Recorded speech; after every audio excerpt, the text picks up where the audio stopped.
মানে অন্য গাড়ির সংখ্যা কত আর মোটর সাইকেলের সংখ্যা কত। শাহী বাবার দরবার মিয়ামির খিচুড়ি খাইতে চলে যাবে কুমিল্লাতে, শখের নাম দিয়া এই সমস্ত ফাইজলামিরে জায়েজ করা কোনো মানে নাই। এই দেখেন ওনারা শখ কইরা পালসার 150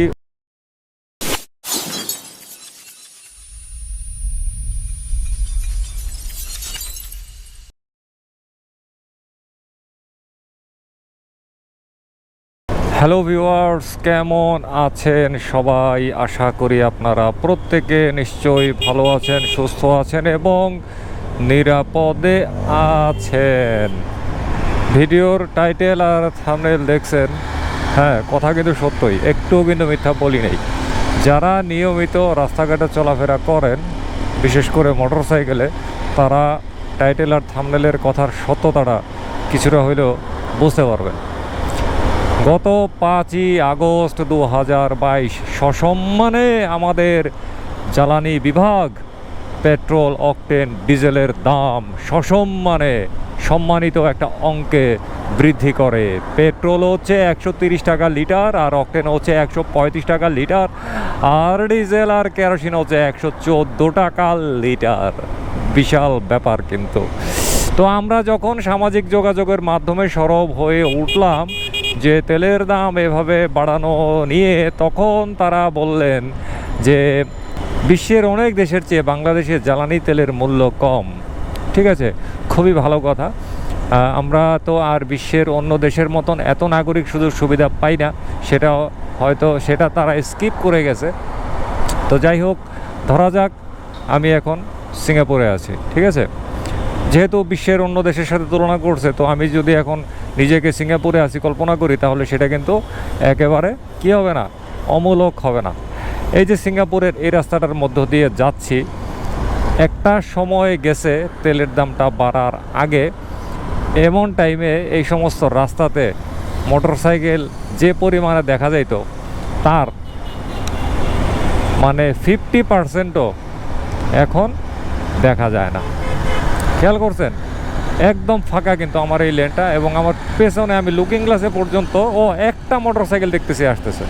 ঠিক আছে, মানে এত কমে গেছে। দেখেন এখন আমি অতিক্রম করতেছি জাহাঙ্গীর গেট মুখী সড়কটা। ঠিক আছে, আমার সামনেই হচ্ছে জাহাঙ্গীর গেট। তো চিন্তা করে দেখেন আমার সামনের অবস্থাটা যদি একটু দেখেন, ওই একটা মোটর সাইকেল গেছে পিলিয়ন নিয়ে, একটা। আর এইদিকে বাম দিকে একজন ভাই একটা মোটর সাইকেল ঠেলতেছে, হয়তো বা বেচারার কোনো যান্ত্রিক ত্রুটি হয়েছে। আর এই যে এখন একটা ডান দিকে একটা হিরো হাঙ্ক গেল, আর কিন্তু ভাই কোনো মোটর সাইকেল নাই মানে তো নাই। এই দেখেন এতক্ষণে দুইটা মোটর সাইকেলের দেখা পাইছি মহাখালী ফ্লাইওভারে ওঠার একটু আগে। এই যে আমার বাম দিকে হচ্ছে বিএফ শাইন কলেজের গেটটা, দেখছেন? ওই যে আরেকটা স্কুটার দেখা যায়। আর মানে অন্য গাড়ির সংখ্যা কত আর মোটর সাইকেলের সংখ্যা কত, খেয়াল করছেন?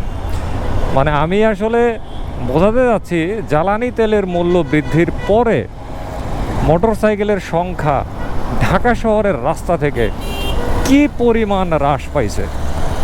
ইভেন আমি এটাও খেয়াল করছি যে যখন অফিসে যাওয়ার সময় হয় সকালবেলা, আবার যখন অফিস ছুটি হয় সেই সময়, মানে জ্বালানি তেলের মূল্য বৃদ্ধির আগে ওই সময়গুলোতে রাস্তাঘাটের অবস্থা যেরকম থাকতো মোটর সাইকেলের ক্ষেত্রে, সেই অবস্থা এখন আর নাই।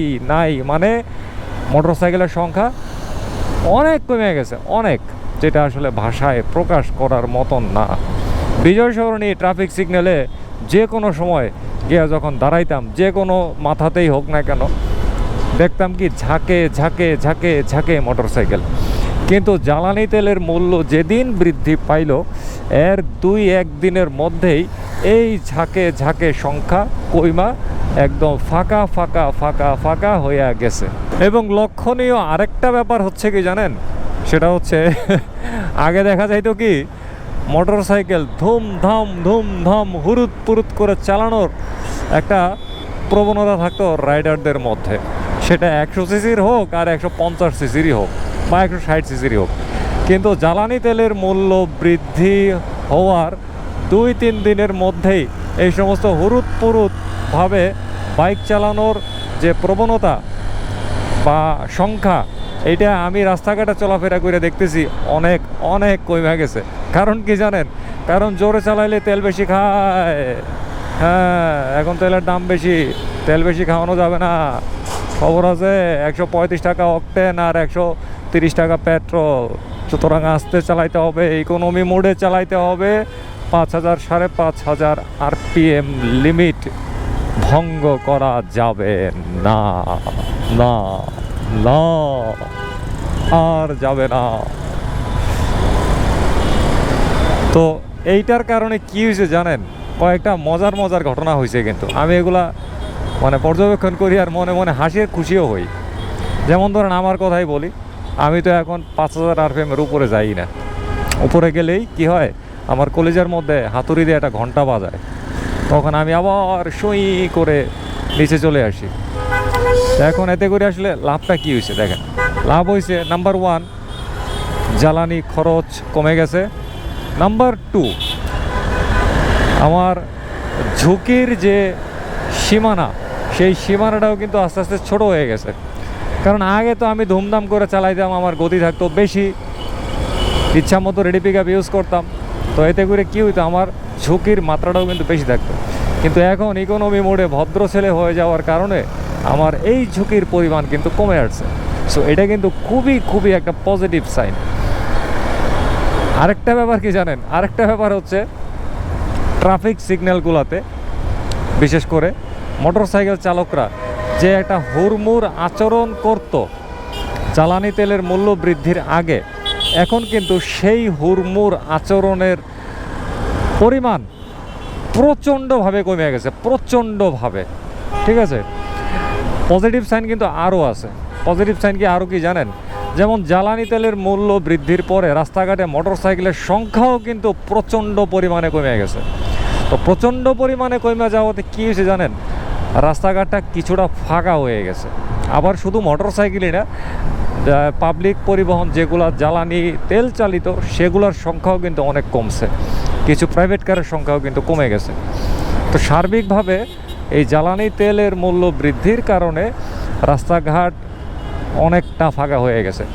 এখন আমি তো প্রতিনিয়ত খেয়াল করি, পর্যবেক্ষণ করি যে শুধুমাত্র বৃহস্পতিবার ছাড়া ঢাকা শহরের রাস্তায়, অর্থাৎ আমি যে রুটে চলাফেরা করি 300 ফিটের রুট, এই যে বনানী কাকলি হয়ে, বৃহস্পতিবার ছাড়া এই রুটে আমি যানজট একদমই পাই না। আর যদি বড় ধরনের কোনো দুর্ঘটনা ঘটে, যেমন সেদিন উত্তরায় গার্ডার ধসের একটা ঘটনা ঘটলো, এরকম দুর্ঘটনা ঘটলে তখন একটু যানজট থাকে, তাছাড়া কিন্তু যানজট নাই, সত্য কথা যেটা। তো আমার কাছে এরকম পরিবেশ খুবই খুবই ভালো লাগে। আমিও চাই এ ধরনের পরিবেশ বজিয়ে থাকুক। ভাই, জ্বালানি তেলের মূল্য প্রতি লিটার 200 টাকা করে দেন, আরও যানবাহন কমবে। ঠিক আছে, 200 টাকা করে দেন প্লিজ। আর একটু সমন্বয় করেন জনাব জ্বালানি বিভাগ, আমি অনেক খুশি হব। জ্বালানি তেলের মূল্য বৃদ্ধির অন্যতম আরেকটা পজিটিভ সাইন হচ্ছে এই যারা একটু অজুহাত পাইলেই, মনে করেন বাসা হচ্ছে মোহাম্মদপুর, চা খাইতে চলে যাবে 300 ফিট। হ্যাঁ, বাসা হচ্ছে মনে করেন ঢাকার ভেতরে, শাহী বাবার দরবার মিয়ামির খিচুড়ি খাইতে চলে যাবে কুমিল্লাতে, শুধুমাত্র খিচুড়ি খাওয়ার জন্য। এই সমস্ত মোটর বাইক রাইডিং বন্ধ হয়েছে। আমি যে কি পরিমাণ খুশি হয়েছি। মানুষ চিন্তা করেন কতটা আজাইরা আর কতটা মানে শয়তান হইলে এই ধরনের বিলাসিতাগুলো করতে পারে। ভাই, চা খাওয়ার দরকার হয়েছে, আপনি এই জন্য মোহাম্মদপুর থেকে চলে যাবেন 300 ফিটে। মানে আমি কিন্তু একটা এক্সাম্পল দিচ্ছি, মোহাম্মদপুর টু 300 ফিট, কারো চরিত্রের সাথে মিলে গেলে কিন্তু ভাই আমি দায়ী না। মানে এই ধরনের চা খাওয়ার মধ্যে ভাই কি মজা আছে। আবার এই ধরনের লোকদেরকে যদি এগুলো প্রশ্ন করা হয় যে ভাই আপনি কেন এরকম কষ্ট কইরা এই শুধুমাত্র চা খাওয়ার জন্য আপনি এখানে যাবেন, তো এই সমস্ত লোকজনের সুন্দর করে উত্তর দেয় কি জানেন? বলে বাইকাররা অনেক শৌখিন, বাইকাররা 5 টাকার জন্য অনেক কিছু করতে পারে। ঠিক আছে, অনেক লম্বা লম্বা নীতিবাক্য শুনছি ভাই। তো এই সমস্ত নীতিবাক্য যারা বলতো, এদের রাইডিং, এইরকম রাইডিং এখন অনেক কমে গেছে। আমার পরিচিত কয়েকজনই আছে এরকম, এদেরকে আর শুনি না এরকম এনে এনে যাইতে, এদের ফেসবুক পোস্টও আর পাই না। যে চা খাওয়ার জন্য তারা 300 ফিট যায়, খিচুড়ি খাওয়ার জন্য তারা এই ঢাকা থেকে মিয়ামি যায় বা অন্য কোথাও যায়, এই আর কি। এইটা নাকি শখ, বুঝছেন? এটা নাকি শখ, শালার শখ। এক ফোঁটা জ্বালানি তৈরির ক্ষমতা নাই, আর আসছে প্রাকৃতিক সম্পদরে এইভাবে পুরায় নষ্ট কইরা এটারে শখ বইলা জায়েজ করতে। এটা নাকি শখ। ছি ছি ছি ছি ছি, লজ্জার ব্যাপার, লজ্জার ব্যাপার। এ লজ্জা রাখি কোন জায়গায়? তো শখ যদি করতে হয় ক্রিয়েটিভ কিছু দিয়ে শখ করেন, এরকম ফাজলামি মার্কে শখ করে আসলে কোনো লাভ নাই। বাইক হচ্ছে একটা প্রয়োজনীয় জিনিস। যারা মোটর সাইকেল ব্যবহার করে তাদের মধ্যে জরিপ চালান আপনারা, চালায় দেখেন কয়জন শখে বাইক চালায় আর কয়জন একদম প্রয়োজনে বাইক চালায়। কি দেখবেন জানেন? দেখবেন যে একদম প্রয়োজনে বাইক চালানোর সংখ্যা সবচাইতে বেশি। হ্যাঁ, প্রয়োজনের সাথে কেউ কেউ শখ কথাটাকে উল্লেখ করেন, কিন্তু এমন শখ, আপনারা যেই ধরনের শখ করেন যে 10-15 টাকা কাপ চা খাওয়ার জন্য দলবল নিয়ে চলে যাবেন 20-30 কিলোমিটার পথ পাড়ি দিয়া দূরবর্তী স্থানে, এগুলারে আবার শখ বলে না। এগুলারে বলে কি জানেন? এগুলারে বলে যে ফাইজলামি। শখের নাম দিয়া এই সমস্ত ফাইজলামিরে জায়েজ করা কোনো মানে নাই। এই দেখেন ওনারা শখ কইরা পালসার 150 উল্টা পথে যাইতেছে, ডিসকভার 125 উল্টা পথে যাইতেছে, ওনারাও কিন্তু শখ করে যাইতেছে। ঠিক আছে, 300 ফিটের মতো এত বড় রাস্তায় উল্টা যাওয়া মানে বাঙালি সবসময় উল্টা। তো যাই হোক, আজকে আর কথা নয়, আবার অন্যদিন অন্য কোনো ব্লগে অন্য কোনো বিষয় নিয়ে একটু কথাবার্তা বলবো না। তো সবাই ভালো থাকবেন, সুস্থ থাকবেন, নিরাপদে থাকবেন, নিরাপদে মোটর সাইকেল চালাবেন, ট্রাফিক আইন মানবেন, আর মোটর সাইকেল চালানোর সময় সমস্ত ধরনের অজুহাত পরিত্যাগ করে ফুল ফেস সার্টিফাইড হেলমেট ব্যবহার করবেন। খোদা হাফেজ।